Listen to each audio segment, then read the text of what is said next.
Hola les mériens, hola les polaires, bonjour, bonsoir où que vous soyez, par centaines mais plutôt par milliers, à nous suivre en direct un peu partout sur les réseaux sociaux. Nous revenons pour la troisième fois, après avoir fait le tour du monde avec Magellan, 500 ans après sa disparition, puis le tour du canal de Suez de Lesseps à nos jours. Voilà les mériens, troisième numéro donc parce que nous sommes tous des mériens et des polaires. 70% de la surface du globe est faite de mer et si vous rajoutez les 10% supplémentaires faits de glace en Arctique et en Antarctique, les mériens couvrent 80% de la planète parce que l'océan régule à 80% le climat, que l'Antarctique contient 80% de l'eau douce au monde et que nos mers sont nos principaux puits de carbone autant que notre source essentielle d'oxygène. Ce mardi 15 juin s'ouvre à Paris la 43e réunion consultative du traité de l'Antarctique. Pendant 10 jours, les délégations de 54 pays décideront de l'avenir du continent, de sa durabilité, de sa vocation de terre, de paix et de science. Alors nous fêterons les 60 ans de signature de ce traité exemplaire, comme les 30 ans de la mise en œuvre du protocole de Madrid qui veille à l'environnement de l'Antarctique.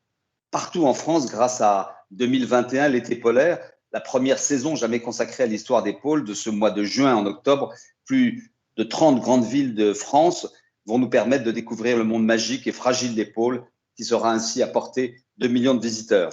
Alors aujourd'hui, pour célébrer ce grand moment polaire avec trois invités exceptionnels, Hola les Mériens, une production de la saison bleue, troisième, l'Antarctique, un continent paradis blanc menacé. C'est parti. Nous sommes tous réunis sur la dunette. Le temps est admirable, et chose merveilleuse dans ces régions, le soleil est d'une pureté sans tache. Chacun s'amuse à contempler les formes bizarres qu'offrent les glaces qui nous entourent. Pour la 100e fois, j'interroge de ma longue vue ces masses de neige et de glace, lorsque j'aperçois des taches roussâtres, rugueuses, qui ne pouvaient appartenir qu'à des roches. À de véritables roches. Je les fis remarquer au commandant, mais souvent trompé dans la journée, il se refusa d'abord à y croire. Bientôt, cependant, de nouvelles taches se découvrent. Cette fois, il est impossible de ne pas être convaincu, car, quoique éclairées par le soleil, ces taches conservent une teinte uniforme et ressortent parfaitement en noir sur la neige d'où elles surgissent. Le commandant donne l'ordre de mettre un canot à la mer. On l'arme avec 6 hommes vigoureux, car la distance est grande, on embarque un compas, de la bougie, tout ce qui peut être nécessaire dans le cas où la brume viendrait le surprendre en route. Je suis de service. À moi donc le commandement du canot. À moi l'honneur de fouler le premier cette terre vierge de pas humains. Rien ne peut égaler mon bonheur. Quelles devaient être puissantes les émotions qui ont dû assaillir les cœurs des navigateurs, qui les premiers dans la carrière ont doté leur pays de la découverte, de ces magnifiques contrées couvertes de la plus heureuse végétation et de nombreuses populations. Bravo. Trois invités exceptionnels, je l'ai dit, un garçon et deux filles. On va commencer par saluer notre amie Catherine Chabot. Catherine, où êtes-vous? Êtes-vous à Bruxelles? Êtes-vous sur un bateau? Non, je suis dans une forêt. Bonsoir Olivier, merci de l'invitation et bonsoir à tous les trois. J'étais à Strasbourg cette semaine puisque le Parlement européen a repris ses plénières à Strasbourg.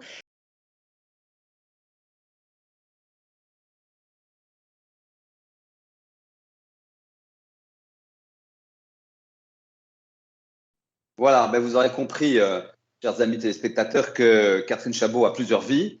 Nous l'avons connue journaliste, une très grande journaliste, et puis vous la connaissez maintenant députée européenne depuis 2019, entre Bruxelles, Strasbourg et toute l'Europe, et très active sur le sujet maritime et évidemment polaire, mais vous n'avez pas manqué l'épisode de sa deuxième vie, qui est celle de navigatrice, qu'elle continue d'ailleurs à exercer.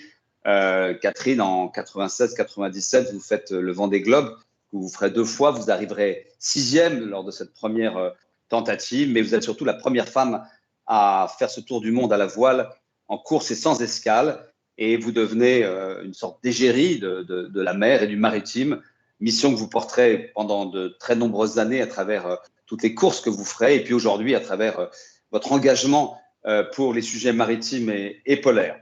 Voilà, nous avons l'occasion aussi de saluer et de présenter votre ouvrage plus récemment, et puis de dire tout ce que vous avez fait pour les relations entre l'océan et le climat et votre engagement dans toutes les directions. Je voudrais saluer Jérôme Chaplaz. Bonjour Jérôme. Bonjour Monsieur l'Ambassadeur, bonjour Olivier. Alors Jérôme, vous êtes lyonnais d'origine, mais vous n'êtes peut-être pas à Lyon aujourd'hui. Non, je suis à Paris, tout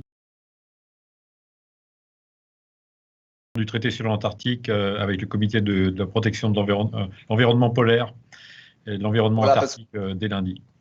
Parce que vous n'avez pas le choix de manquer cette réunion parce que vous êtes le directeur de cet établissement dont tout le monde rêve d'être le directeur, mais enfin c'est très difficile. Ça s'appelle l'Institut polaire français, l'Institut Paul-Émile Victor, et donc vous êtes le monsieur Paul, Antarctique comme Arctique. Vous l'avez bien mérité, si j'ose dire, depuis 2018.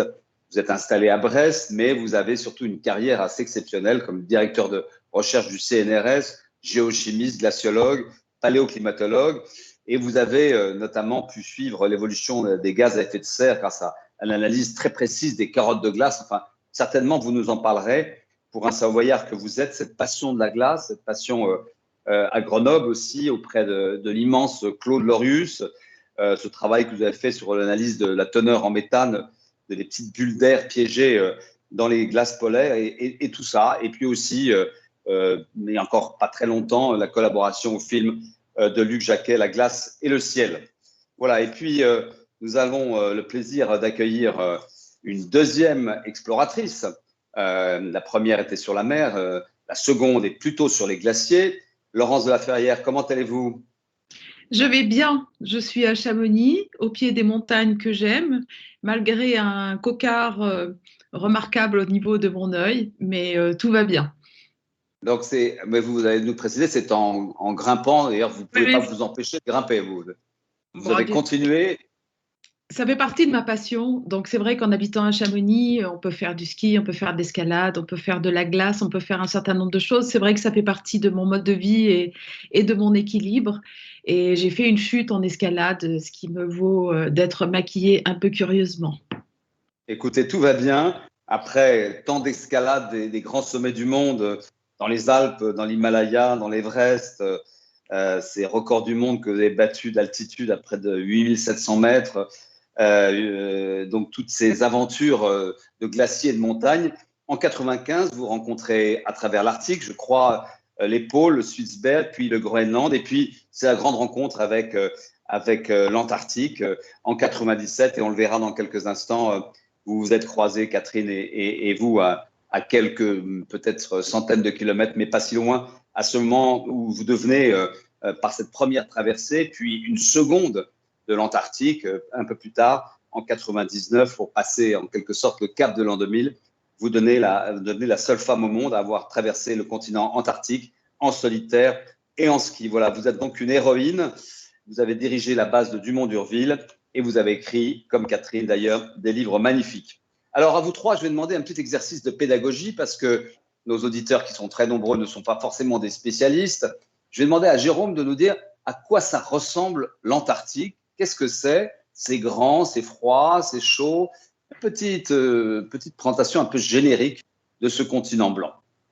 Alors, en quelques mots, l'Antarctique, il faut déjà le situer. On est au pôle sud. Les gens parfois confondent entre Arctique et Antarctique. L'Arctique, c'est le nord, l'Antarctique, c'est le sud. Et au contraire de l'Arctique, où on a affaire à un immense océan qui est entouré de continents, l'Antarctique, c'est un continent qui est entouré d'un océan gigantesque qui est l'océan austral. L'Antarctique, c'est gigantesque, c'est plus grand que l'Europe. L'Europe, c'est environ 11 millions de kilomètres carrés. L'Antarctique, c'est 14 millions de kilomètres carrés, c'est 25 fois la France. Et c'est une surface non seulement gigantesque, mais couverte de glace. Il y a pratiquement 99% de la surface de l'Antarctique est recouverte de glace qui s'est accumulée pendant des millions, voire des dizaines de millions d'années. Elle représente, cette glace, une moyenne de 2 km d'épaisseur. Donc vous imaginez l'Europe recouverte de 2 km d'épaisseur de glace, vous allez même un petit peu au-delà vers la Fédération de Russie et vous avez une image de l'Antarctique. C'est un territoire qui est désolé, qui est extrême. Il y règne les températures les plus froides du monde. On a mesuré par satellite des températures proches de moins 100 degrés Celsius. Le record de froid a été observé à la station russe Vostok avec moins 89,4 degrés Celsius. Et à notre station franco-italienne Concordia, on a mesuré moins 84 degrés Celsius pendant un des hivers.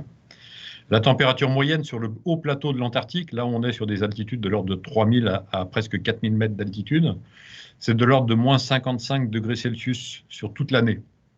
Donc au plus chaud de l'été, vous allez rencontrer des températures de l'ordre de moins 20 degrés. La canicule à Concordia, ça va être moins 14 degrés. C'est le record, je crois, de chaleur qu'on a mesuré. Et puis en hiver, ça va descendre donc jusqu'à des températures de moins 80. Et de temps en temps, il y a des espèces de pics de chaleur, tout est relatif. Alors qu'il fait moins 80, il y a un coup de chaleur qui passe et puis il fait moins 30. Et ça peut durer quelques jours et puis ça se refroidit à nouveau. C'est un lieu qui est extrêmement désertique. C'est paradoxal parce que c'est couvert de glace, donc une quantité d'eau gigantesque. Et en même temps, au cœur du continent antarctique, il tombe très peu de précipitations. À Concordia, on a 3 cm d'équivalent en eau qui tombe chaque année, ce qui fait à peu près 9 cm de neige. C'est beaucoup moins qu'au Sahara. Et ça vous donne un peu la dimension temporelle de l'Antarctique. Il a fallu des millions d'années pour accumuler toute cette glace couvrant le continent. Et puis donc c'est un continent extrêmement isolé puisqu'il a cette particularité d'être entouré d'un océan que Catherine Chabot a parcouru avec son petit voilier, et donc elle pourra nous illustrer ce que ça représente. C'est un des océans les plus déchaînés du monde.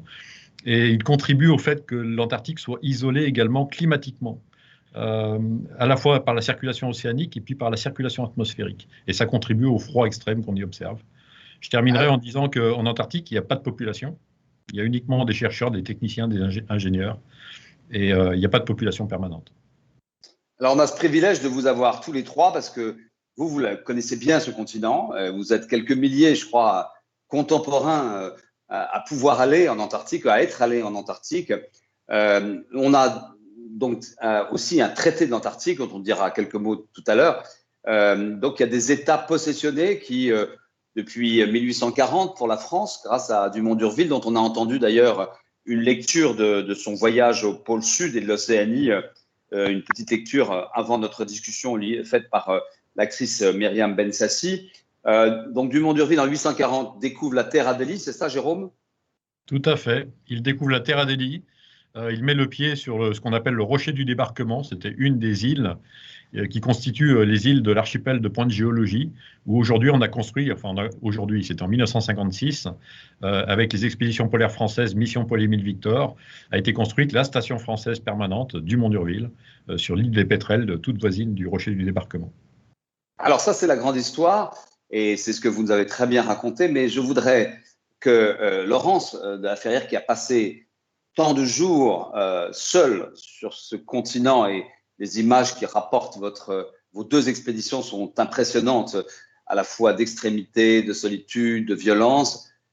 Pour vous, peut-être pas votre expédition elle-même, mais c'est quoi l'Antarctique quand on marche avec un traîneau, 140 kilos derrière soi, et qu'on est toute seule?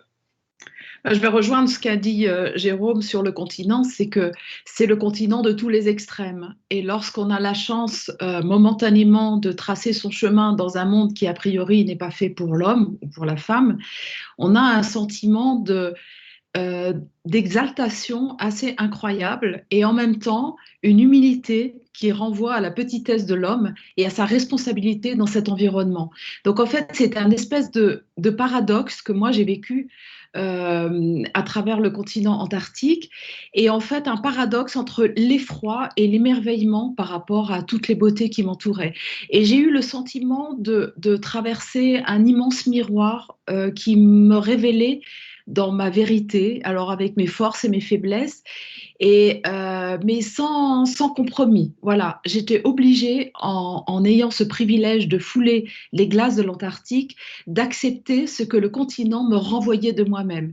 Et dans le fond, l'Antarctique m'a donné la possibilité de faire un voyage géographique, évidemment, mais surtout un voyage intérieur, un voyage très personnel. Mais ces 3000 kilomètres que vous avez parcourus à pied, Laurence, se faisait dans le silence absolu. On imagine c'est très silencieux. Est-ce qu'on se trompe?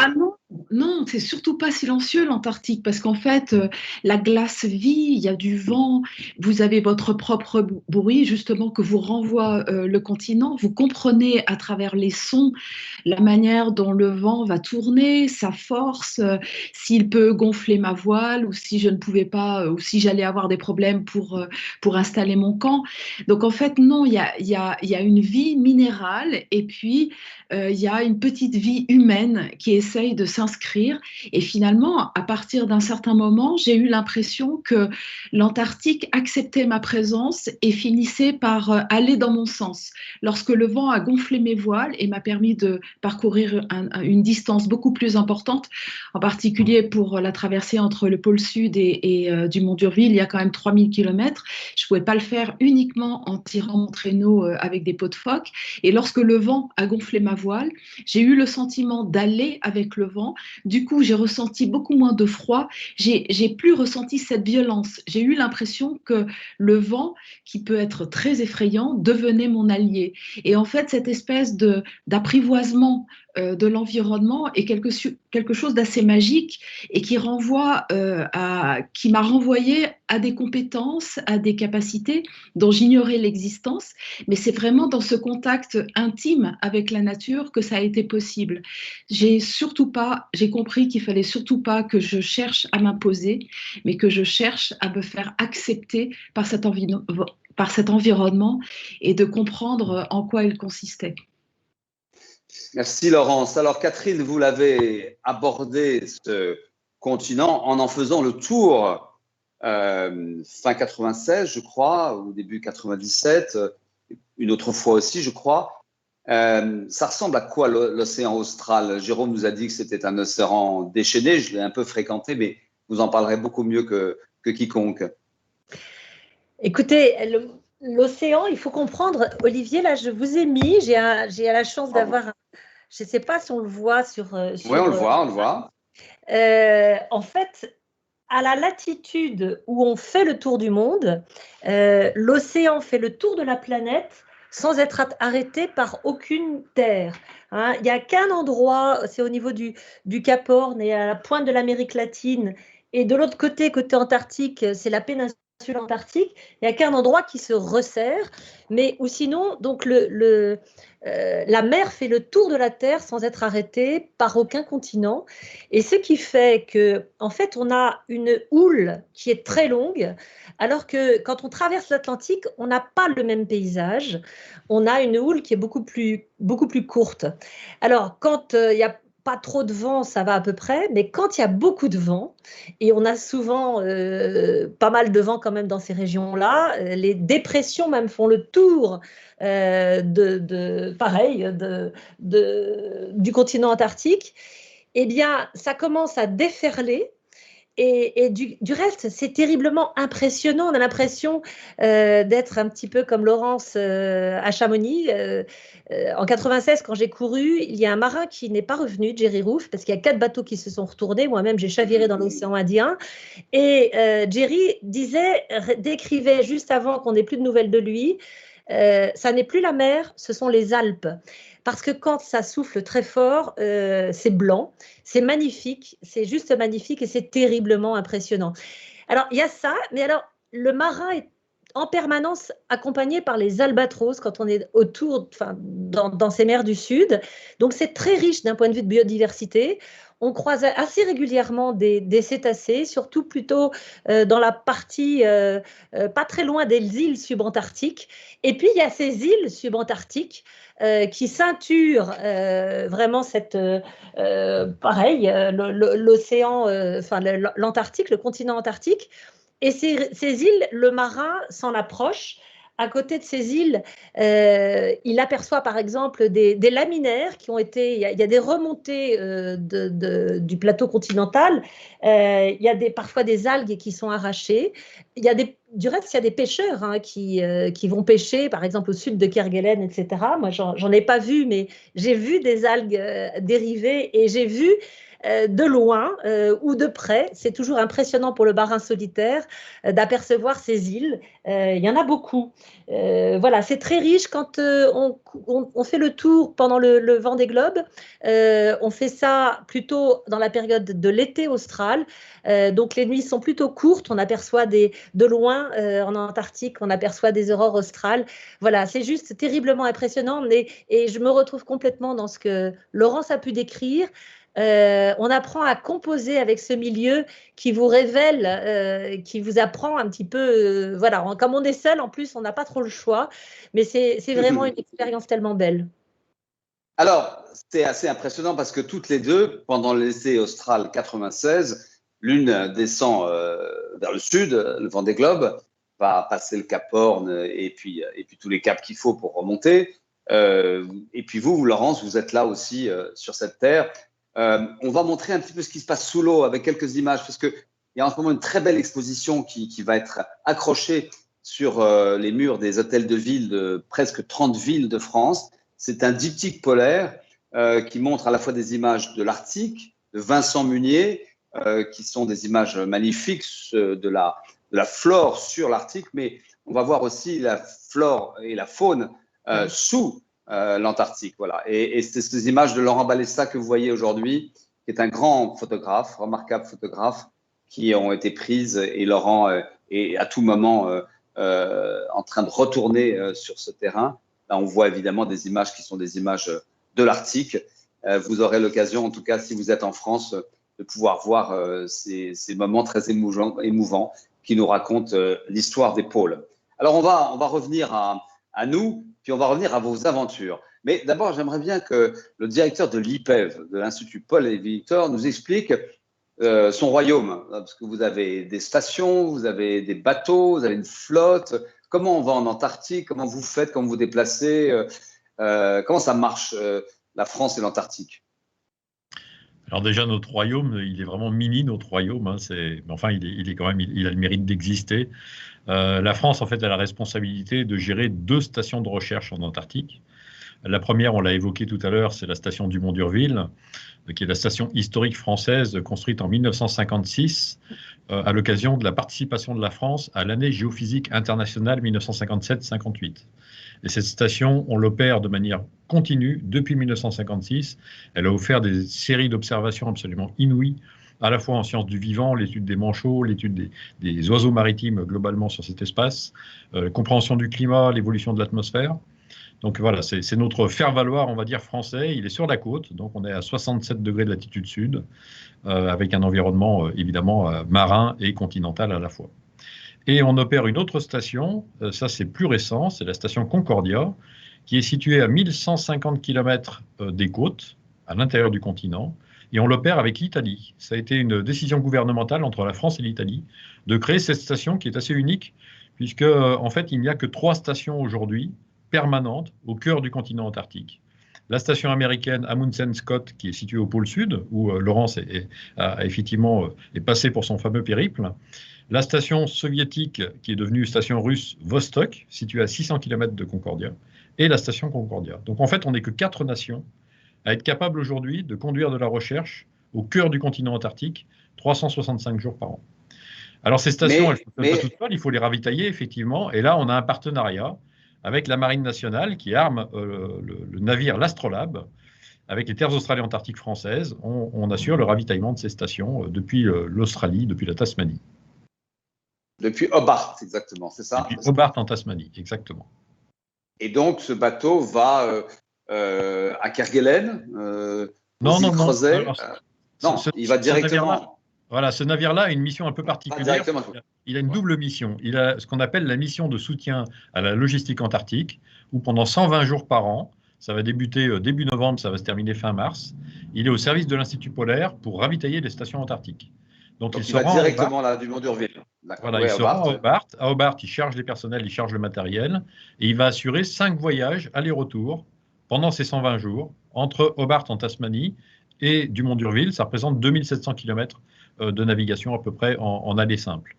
Et le reste du temps, il assure une mission de souveraineté au service des terres australes et antarctiques françaises. Il est basé à La Réunion, et là, il est armé. C'est bien pour ça que la Marine nationale s'en occupe, pour surveiller tout ce qui est, on va dire, illicite dans ces secteurs du monde. Ça concerne la pêche illégale, la pêche dans la zone économique exclusive de la France par des navires qui ne sont pas autorisés. Ça concerne des trafics de drogue, trafic potentiellement même d'humains, il faut le savoir. Et donc, une des missions de l'Astrolabe, c'est ça, c'est de s'assurer, au nom de la France, que le droit est respecté dans cette zone du monde. Et donc, on rappelle qu'il y a un préfet des terres australes et antarctiques françaises qui est situé à La Réunion. Et les terres australes, elles sont connues notamment Kerguelen, qui est une des plus étendues, si je me trompe. Tout à fait. Les terres australes et antarctiques françaises, ce sont plusieurs territoires. Olivier, tu mentionnais effectivement les îles australes, c'est Kerguelen, Crozet, Amsterdam-Saint-Paul. Il y a la Terre Adélie en Antarctique, qui est revendiquée par la France. La France fait partie des 7 nations dites possessionnées en Antarctique, c'est-à-dire revendiquant la propriété d'une partie de l'Antarctique. Cette revendication est gelée par le traité sur l'Antarctique qu'on a signé en 1959. Et puis les terres australes et antarctiques françaises gèrent également les territoires au niveau des éparses, les îles Glorieuses, dans le canal du Mozambique, Tromelin, et puis également depuis peu le petit confetti c'est Clipperton. Le nom m'échappe. Clipperton, absolument. Alors, il y a des grandes nouvelles, parce que j'ai vu que les Glorieuses ont été classées comme aire marine ou réserve naturelle, je ne sais plus le terme exact. Réserve naturelle, oui. Réserve naturelle. J'ai vu aussi d'ailleurs qu'un article dans la presse anglo-saxonne disait que enfin l'océan austral avait trouvé son existence légitime. Il a été reconnu comme un océan en lui-même, il y a peu de temps apparemment. En effet, c'est tout frais, c'est sorti je crois il y a 2 ou 3 jours. Officiellement, on a reconnu le terme d'océan austral pour l'océan qui se situe au sud du 60e parallèle sud, ce qui correspond effectivement à la définition de la zone du traité sur l'Antarctique. Le traité sur l'Antarctique couvre tous les espaces situés au sud du 60e parallèle sud, ce qui représente quand même 7% de la surface de la planète, qui n'appartient à personne et qui est co-géré par 54 nations ayant signé le traité sur l'Antarctique. Alors vous, Jérôme, vous êtes allé beaucoup, j'imagine, comme chercheur en Antarctique? Quelquefois. Je crois que je totalise une dizaine d'expéditions, mais je suis un petit joueur. Hein. Il y en a parmi les polaires, comme on s'appelle, il y a des monstres. Hein. Notre ancien responsable des services techniques, qui s'appelle Patrice Godon, que Laurence doit bien connaître, il a passé 15 ans de sa vie en cumulé en Antarctique. 15 ans de sa vie. Et il a réalisé 43 des convois logistiques terrestres, ce qu'on appelle les raids logistiques, se rendant entre Dumont-Durville et Concordia pour ravitailler Concordia. 11 à 12 jours de roulage en tracteur lourd avec des caravanes, etc. Et il n'est pas le seul. Hein. Moi, je suis un tout petit joueur. Bon, je ne vous interrogerai pas sur vos vies de famille respectives, mais je voudrais qu'on montre quelques images de Laurence de la Ferrière. C'était maintenant il y a quelques années. Elle n'avait pas encore ce bleu magnifique qui lui va si bien à l'œil gauche, mais elle affrontait l'extrême. Voilà, on va passer une petite vidéo de Laurence de la Ferrière qui va se retrouver il y a quelques années en arrière.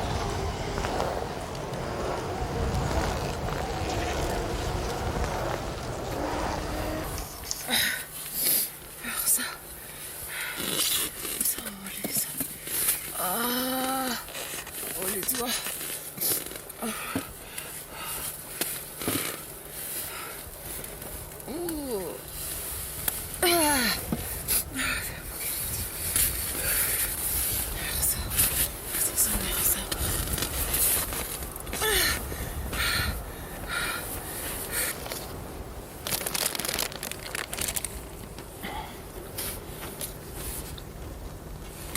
J'ai marché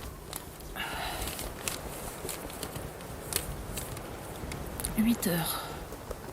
5e jour. Première fois où je marche à peu près correctement.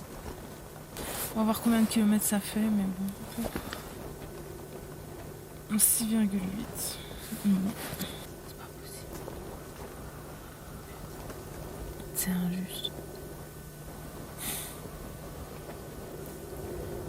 J'ai même pas envie de réussir un exploit, j'ai juste envie de faire le mieux de moi-même. J'ai envie d'ouvrir un itinéraire.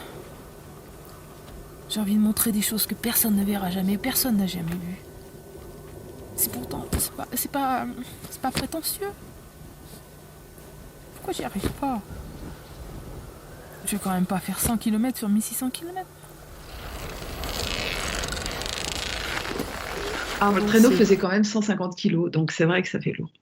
Voilà, Laurence, voilà un livre formidable d'ailleurs que je conseille à tous, Seul dans le vent des glaces, paru chez Robert Laffont, où vous racontez cette aventure en 2 temps, puisque vous avez traversé de l'ouest jusqu'au pôle sud, puis après, une seconde fois du pôle sud jusqu'à ce qu'on appelle le Dôme C, Concordia, vous avez rejoint Dumont-Durville. Comment vous est venue l'idée d'affronter ce monstre qui s'appelle l'Antarctique après être passé par les grands sommets? Justement, en fait, c'est suite à un échec que j'ai décidé de me remettre en question seule dans l'endroit où je serais le moins influencée par le regard des autres.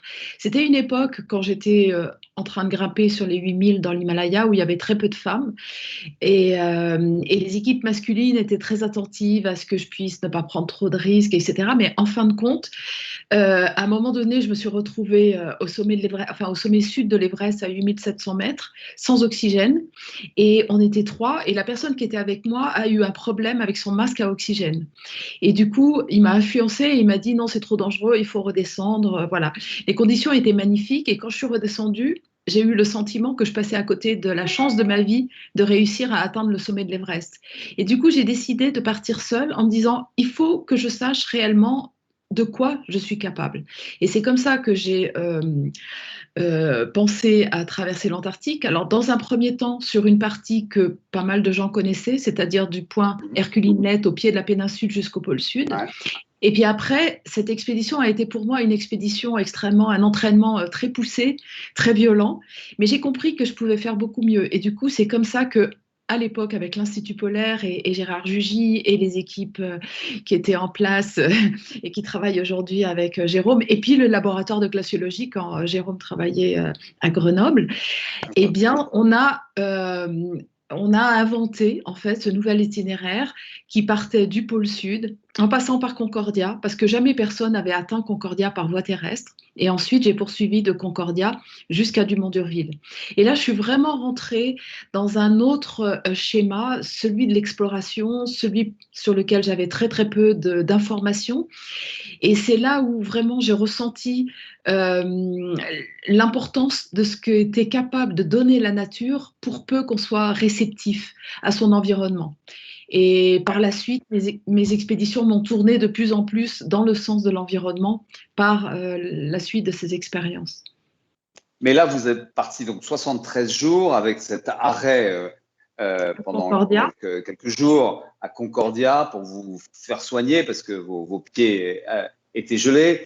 Vous partez avec un traîneau, 140 kilos, c'est ça, hein, 140 oui, j'avais à peu près entre 140 et 150 kilos. J'avais de quoi être autonome, de pouvoir me nourrir, de pouvoir me chauffer, de pouvoir avoir une tente, des GPS, des boussoles, enfin tout ce dont on a besoin pour pouvoir progresser sur la glace. Et en fait, je me suis arrêtée, je suis passée à Concordia en accord avec l'Institut polaire. Parce que à partir de Concordia, en fait, il fallait que je sois plus ou moins en parallèle avec le Snow Train dont était responsable Patrick Godon justement à ce moment-là, pour qu'ils assurent autant que faire se peut ma sécurité entre Concordia et la côte à Dumont-d'Urville. Donc c'était vraiment un échange de bons procédés et en même temps, Jérôme et son équipe de glaciologues à Grenoble m'a préparé un carottier en titane. Avec lequel je devais prélever une petite carotte de glace. Et puis, ce carottier était super parce qu'il m'a servi de point d'ancrage pour ma tente. Et j'avais l'impression que même les vents les plus forts ne pouvaient pas m'arracher de la calotte polaire.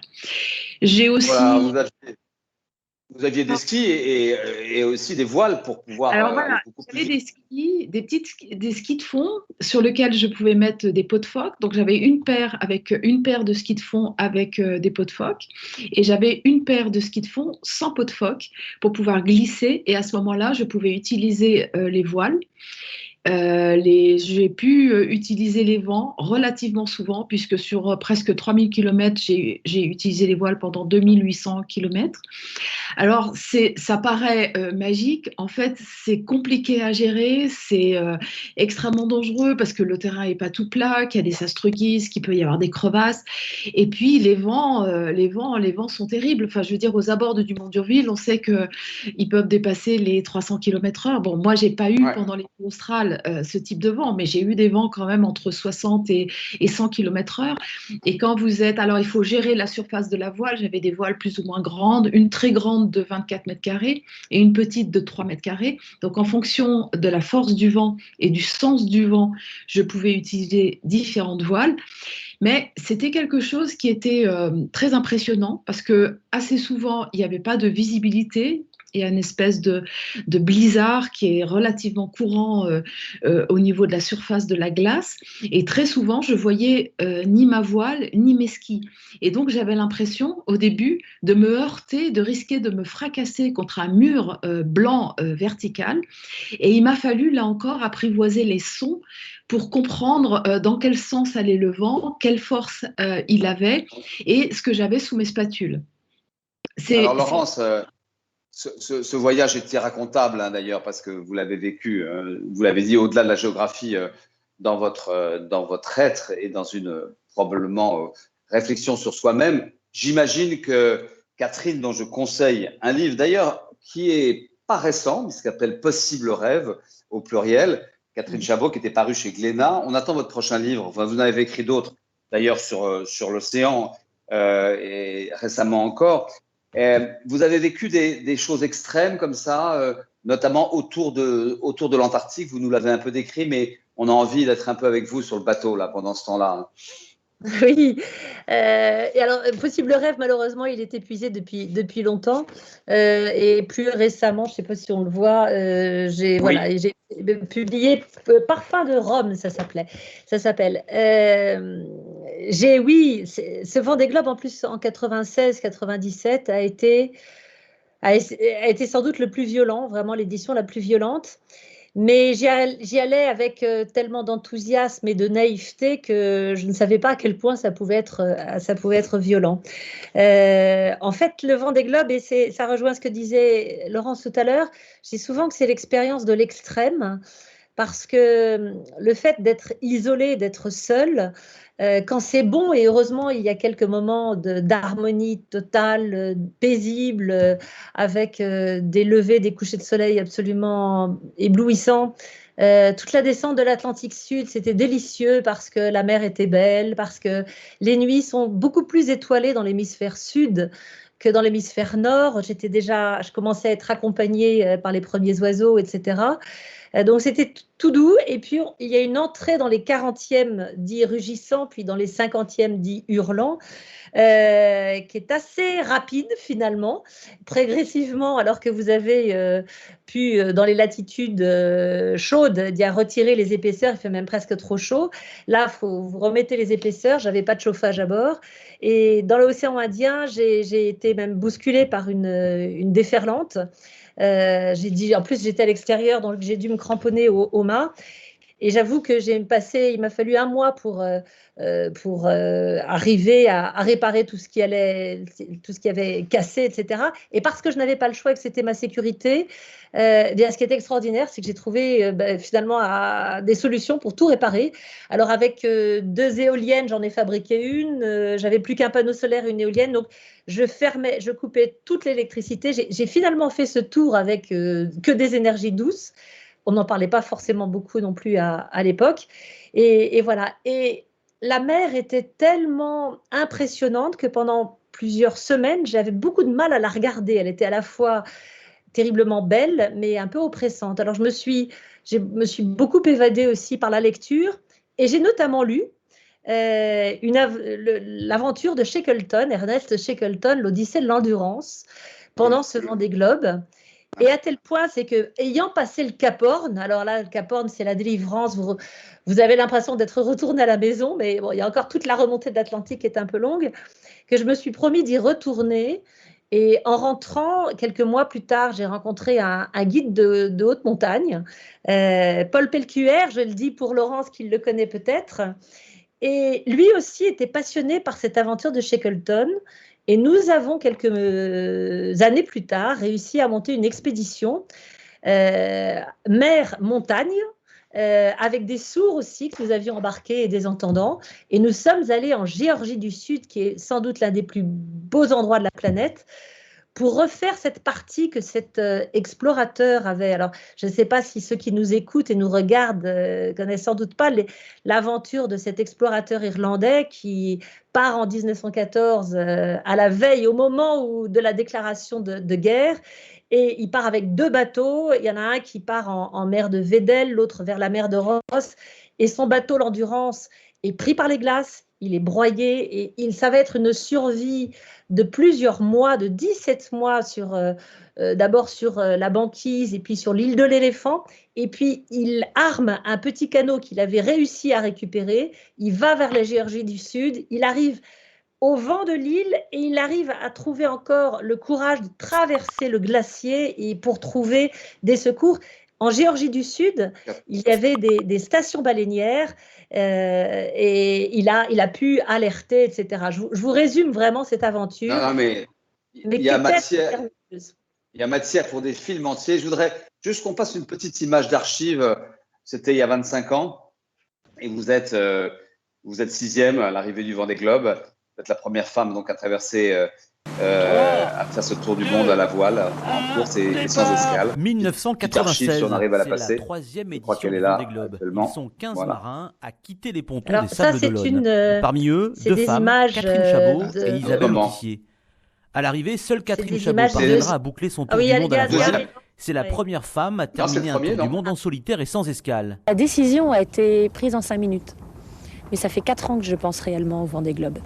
J'étais là il y a 4 ans sur les pontons à regarder les autres se préparer. J'étais là sur la ligne de départ. J'étais là à l'arrivée d'Alain Gauthier.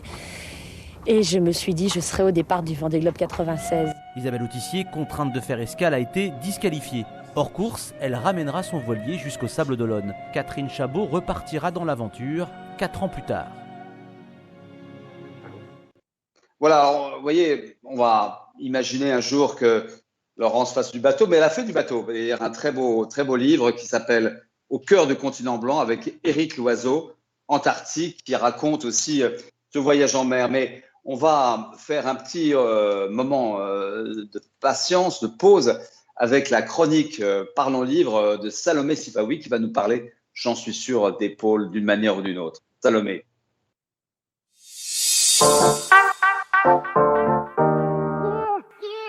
Bonjour Olivier, bonjour à tous les invités, bonjour à tous les mériens.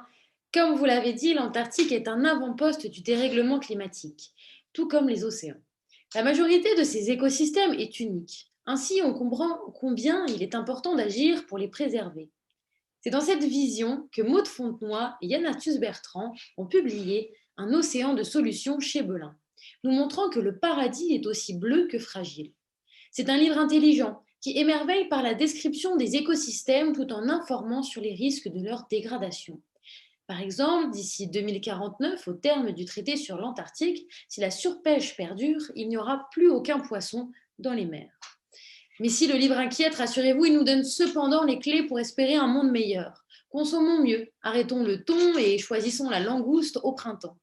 C'est ainsi que le lecteur sort de cet océan de solutions avec la conviction que si les océans sont menacés, ils peuvent toujours être sauvés.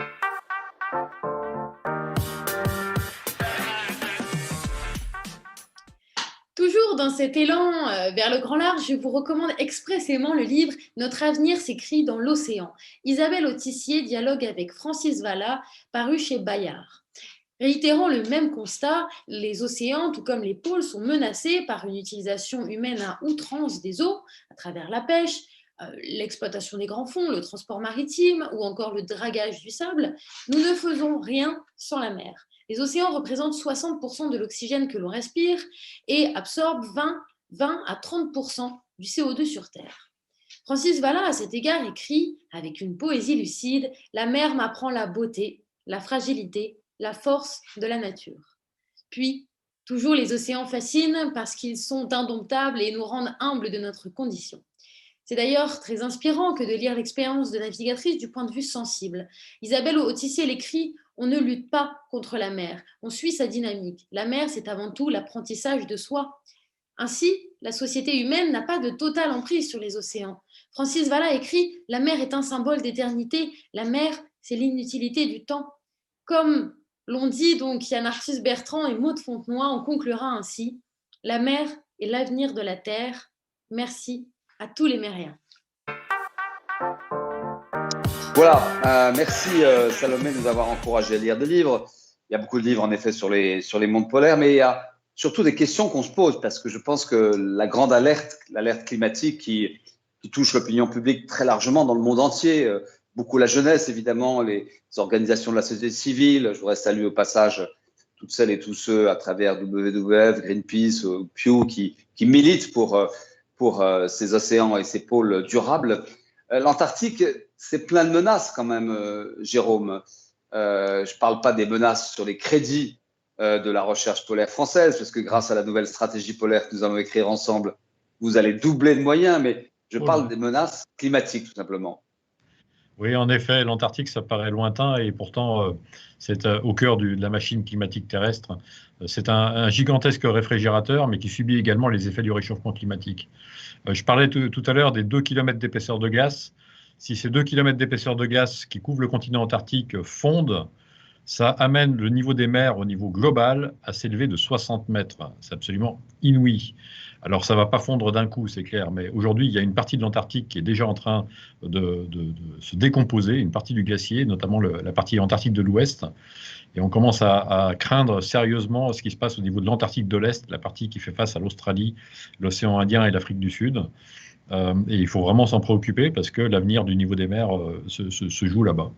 Il y a également évidemment des enjeux du vivant, parce que le vivant en Antarctique, il est sur la côte. Je pense que Catherine en parlera, notamment sur les aires marines protégées.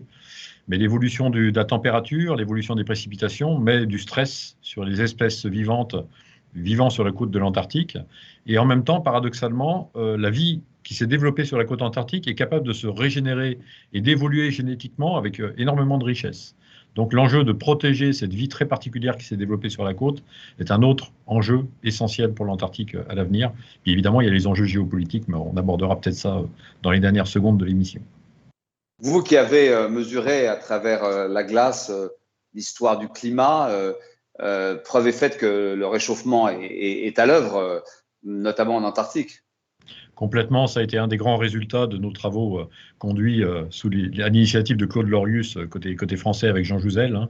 Ça a été l'analyse de ces fameuses carottes de glace, carottées dans le cas de Concordia jusqu'à 3 km 200 de profondeur, hein, 3200 mètres de carottes de glace remontées à la surface.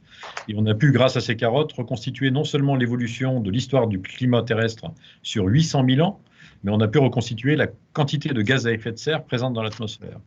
On a ainsi pu démontrer que d'une part, ces gaz à effet de serre jouaient un rôle majeur dans l'évolution naturelle du climat, et on a démontré que la quantité de ces gaz à effet de serre présents dans l'atmosphère aujourd'hui sont sans commune mesure bien plus élevées que ce qu'on a observé sur les derniers 800 000 ans en raison de l'effet des activités humaines. Alors, on a parlé des aires marines protégées. C'est quoi des aires marines protégées, Catherine, et pourquoi vous y êtes autant attachée, vous, comme députée européenne, aujourd'hui? Alors, d'abord, pourquoi j'y suis attachée, je vais vous dire, après ce tour du monde et comme je vous l'ai dit, après cette expédition en Géorgie du Sud, j'ai eu la chance de pouvoir aller en péninsule antarctique avec le bateau Tarak que nous avions loué à ce moment-là, et notamment avec justement Laurent Balesta, dont vous montriez les images. Et déjà, il y avait des navires de touristes qui étaient là. Déjà, j'ai vu quelques déchets là-bas. Déjà, le krill que je voyais atterrir dans mon cockpit pendant le Vendée Globe, parce que cette petite crevette rose là, dont se nourrissent à la fois les baleines mais aussi les manchots, puisque quand on se balade, quand on aperçoit les manchotières, là où vivent les manchots, elles sont roses, de cette crevette rose du fait de leurs excréments. Et donc je voyais toute la fragilité, parce que ces eaux-là en même temps sont pêchées. Et les Chinois, par exemple, pêchent le krill pour nourrir, parce que vous savez, ils sont très consommateurs, bien évidemment, de produits de la mer, mais aussi pour nourrir des poissons d'élevage, etc. Donc on est dans une aberration. Alors pour répondre sur l'aire marine protégée, les aires marines, moi j'aime bien les appeler aires marines co-gérées. On définit une zone géographique où on va mettre des objectifs de préservation. Une aire marine protégée ne signifie pas forcément qu'on interdit les activités, mais elles sont beaucoup plus réglementées. Oui, alors, pardon, parce que là, on parle aussi d'une chose très concrète, puisque dans les jours, dans les semaines à venir, il y a un combat, hein, on peut le dire, pour protéger 2 aires marines, hein, qui sont, peut-être vous pouvez nous dire où elles sont? Voilà, il y a déjà des aires marines protégées qui ont été créées en 2016. Il y en a même une antérieurement créée en 2009. Elles l'ont été... Et puis là, il y a tout un enjeu que la Convention sur la préservation de la biodiversité en Antarctique, la biodiversité marine en Antarctique veut créer. Cette convention, elle réunit des États qui sont partis du traité de l'Antarctique. Et le problème, c'est qu'on a donc il y a des aires marines protégées que notamment la France veut créer côté ouest, entre guillemets, côté mer de Weddell, et aussi d'autres qu'on veut créer côté, entre guillemets, mer de Ross, enfin plutôt à l'est, et pas que mer de Ross, du reste, plutôt dans la partie est, plutôt au sud de l'Australie et de l'océan Indien. Et le problème, c'est que ça bloque. Ça bloque parce qu'il y a deux États. Voilà, il y a deux pays. Voilà. Elle leur donnait. Comment ils s'appellent ces pays? La Chine et la Russie. Et voilà, donc il faut.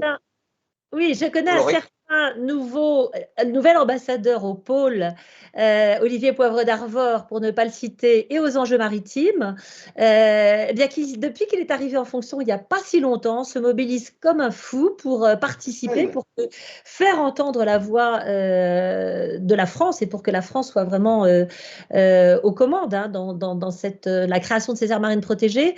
Donc voilà, en tant que députée européenne aussi pour répondre à votre question, moi, découvrant ce sujet-là, c'est vrai que je me suis beaucoup mobilisée. Nous avons co-signé une lettre il y a quelques mois et je peux vous dire, une lettre adressée à tous les États membres. Et là, nous allons rédiger une résolution qui devrait être votée par le Parlement européen. La Commission européenne et la présidente de la Commission elle-même est très mobilisée aussi sur ce sujet. Donc, il y a tout un enjeu diplomatique. Mais Olivier, je crois que vous êtes le mieux placé pour dire à quel point l'action diplomatique est nécessaire. Je crois que vous pourriez nous en dire un mot quand même. Non, c'est indispensable. Mais ce que vous faites, vous, les femmes puissantes de Bruxelles, Ursula von der Leyen, vous-même, est très important pour nous, comme d'ailleurs la députée Frédérique Tufnel en France qui présente aussi une résolution. Il s'agit juste de convaincre, avec amitié d'ailleurs, nos amis russes et chinois que voilà, dans ce moment qui a été si compliqué en 1959, on a réussi en pleine guerre froide à créer ce traité de l'Antarctique, à faire vivre ensemble tous ces pays. Et bien là, c'est rien du tout. C'était un petit morceau de krill à sauver. C'est de la biodiversité, mais c'est un symbole énorme. C'est un symbole pour l'humanité, pour la jeunesse de tous ces pays, y compris la jeunesse russe comme la jeunesse chinoise. Et nous y travaillons. Et j'ai bon espoir que peut-être ça puisse avancer. On va demander le petit mot de la fin à Laurence. L'Antarctique, vous y pensez de temps en temps, vous voyez retourner. Qu'est-ce que vous pourriez faire, vous, à part témoigner, et vous le faites si bien, pour l'Antarctique et pour tous ces espaces incroyables qui sont ceux des glaciers, des pôles et des très hauts sommets? Qu'est-ce qu'on peut faire pour la nature aujourd'hui? Alors, je pense que ça passe beaucoup par l'éducation et participer à la connaissance. On fantasme beaucoup sur l'Antarctique, mais dans le fond, on n'en sait pas grand-chose. En tout cas, au niveau du grand public, on n'en sait pas grand-chose. Donc, on est en train d'élaborer un projet de grosse production de films documentaires qui permettrait de creuser le sujet à la fois sur le terrain, mais aussi au niveau des différentes nationalités pour comprendre en fait comment fonctionne un Chilien, un Argentin, un Bulgare, un Américain. Sans jugement, l'idée n'est pas du tout de juger, mais simplement d'apporter sur la place publique la connaissance des différentes nationalités qui existent en Antarctique et d'essayer de comprendre quels sont leurs objectifs, ce vers quoi ils tendent, et après et ensuite donc de communiquer là-dessus. Bon, Olivier, tu es très impliqué là-dedans. Je pense que ça va devenir un projet français officiellement. Et puis, je crois aussi qu'il faut se battre pour que les budgets, en ce qui concerne en particulier l'Institut polaire français, soient augmentés pour qu'ils aient les moyens de... On est quand même, je crois, bon, alors je vais un peu m'avancer, Jérôme me corrigera s'il faut, mais je crois que les Français, on est parmi... Enfin, les scientifiques français sont parmi ceux qui font les plus nombreuses publications à travers le monde, et tout ça avec des budgets qui sont quand même bien plus réduits que la Nouvelle-Zélande ou les Américains ou les Australiens. Donc il y a quelque chose de pas tout à fait normal dans ce sens-là, et je pense que ça mériterait vraiment... Donc ce film, veut participer à cette ouverture, à cette connaissance et à mobiliser en fait l'attention de la France et puis du monde sur l'Antarctique. Absolument. On va écrire dans les semaines qui viennent une stratégie nationale polaire et elle sera ambitieuse et il faudra des moyens. Voilà. Il faudra probablement doubler nos moyens. Nous sommes un grand pays, nous devons être une grande nation polaire, ce que nous avons été dans l'histoire. On va d'ailleurs terminer par l'histoire, une dernière petite lecture de Myriam Bensassi, de ce journal très émouvant de Jules Dumont-d'Urville. Et puis, on se dit au revoir dans quelques instants, tous les trois. Mais il nous faut des souvenirs. Il faut qu'un de ces fragments vienne rappeler à chacun de nous, dans ces vieux jours, qu'il a mis les pieds sur un sol nouveau. Pique et marteau retentissent à l'envi. Le roc est bien dur, mais il ne peut résister à nos efforts. Et bientôt, de nombreux débris remplissent le fond du canot. Quelques inoffensifs pingouins, seuls habitants de ces lieux, se promenaient près de nous. Malgré leurs protestations, nous les emmenons comme de vivants trophées de notre découverte. Mais la brise s'élève fraîche et froide autant que la glace sur laquelle elle passe pour arriver jusqu'à nous. Nous en profitons pour mettre à la mer et saluons la terre qui disparaît de 3 cris de Vive le roi. La bonne brise nous pousse au rondement et à 11h30 nous atteignons les corvettes. Tout le monde est sur le pont. Tous nous attendent avec anxiété. La vue de nos trophées excite des transports de joie. Notre découverte est constatée et reçoit le nom de Terre Adélie. Nous étions alors par 66°29 de latitude sud et 138°21 de longitude à l'est du méridien de Paris.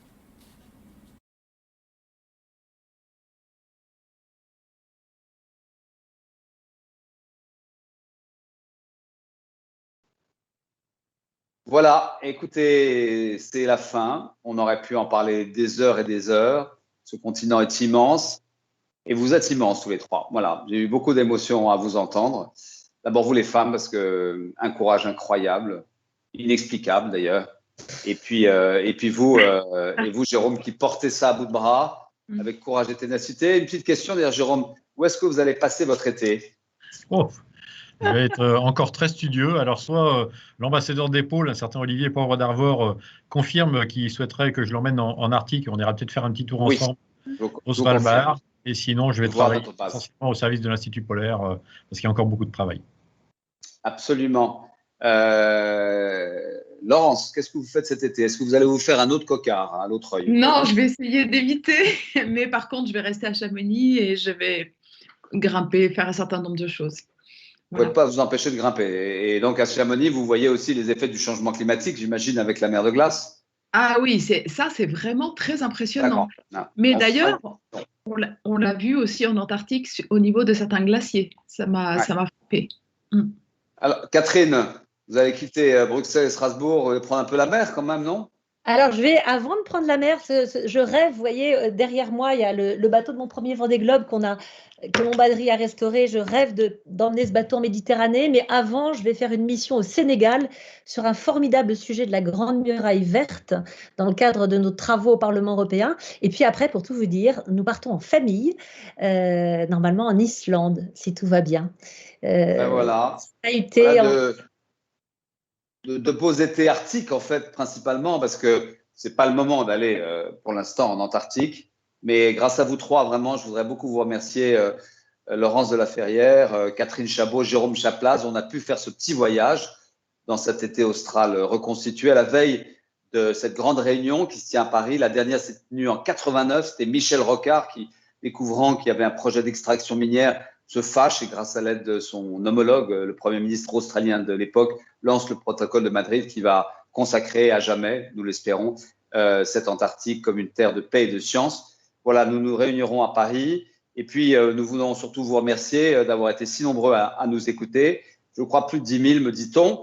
C'est une production de la Saison Bleue. Je tiens à remercier Rim Benzina et toute son équipe, Sofiane Chayeb qui nous a mis dans ce studio, Salomé Sifawi qui est directrice de la production de cette émission, de cette 3e édition.